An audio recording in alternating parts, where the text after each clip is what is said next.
Hello, my name is Andrew Pang. Welcome to another edition of CMS Forex News. Today's Tuesday, August 5th, 2008.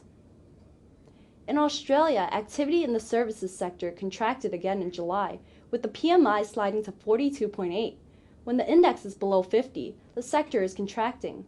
The economy was hot in the beginning of the year, but has sharply turned around from that point as household spending and business activity decline in the face of high inflation and borrowing costs. The Reserve Bank of Australia held rates at 7.25% and acknowledged that growth was slowing. It concluded that it had room to cut rates and signaled such a move for the next meeting. The Aussie sank following the news against its rivals. The Aussie yen, a big destination for carry trade, fell 160 pips following the statement, finding support near 98.70. The prospect of RBA cuts in the future is a quick turnaround from a few months ago, and has brought this pair down 500 pips in the last 2 weeks. UK industrial production declined 0.2% in June after a fall of 0.8% in May. Manufacturing production fell 0.5%. Both figures disappointed forecasts.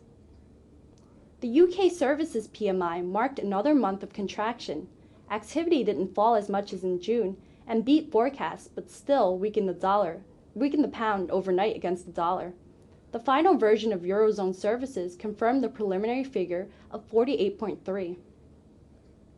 Eurozone retail sales fell 0.6% in June and at an annual rate of 3.1%, a 13-year low.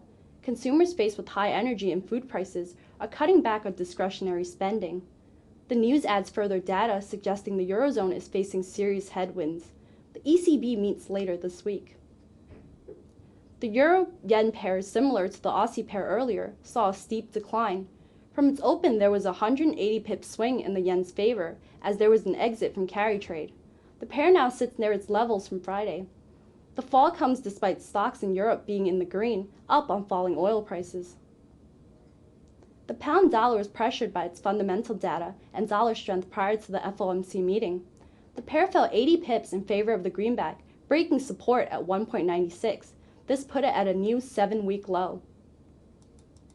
In the U.S., the ISM non-manufacturing PMI, a measure of services activity, posted a 49.5 in July, improving on June's level.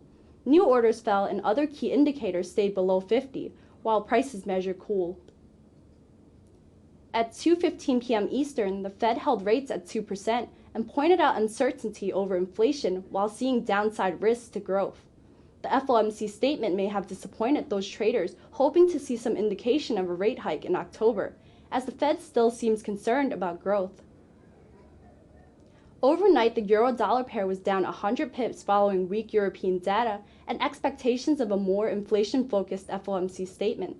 The pair jumped 30 pips in the minutes following the release, but did not sustain those gains, and instead returned to pre-FOMC decision levels.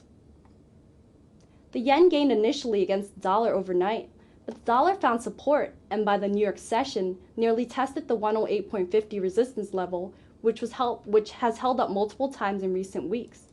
U.S. stocks, bolstered by yet another day of oil declines, rallied during New York morning trading. The Dow was up 200 points and oil prices were down $2.50 by 12:30 p.m. Eastern. However, there was not enough dollar bullish sentiment after the FOMC statement to penetrate the critical resistance level. Tonight, the UK posts data on consumer confidence and a monthly GDP estimate. Australia follows that up with data on home loans and its construction PMI. Overnight, Japan releases its leading index. Also overnight, Germany releases factory orders and the UK posts an index of retail prices. Tomorrow, Canada reviews its IV PMI, a measure of business activity. And that wraps it up for the day in Forex News. Join us again tomorrow right here at cmsfx.com.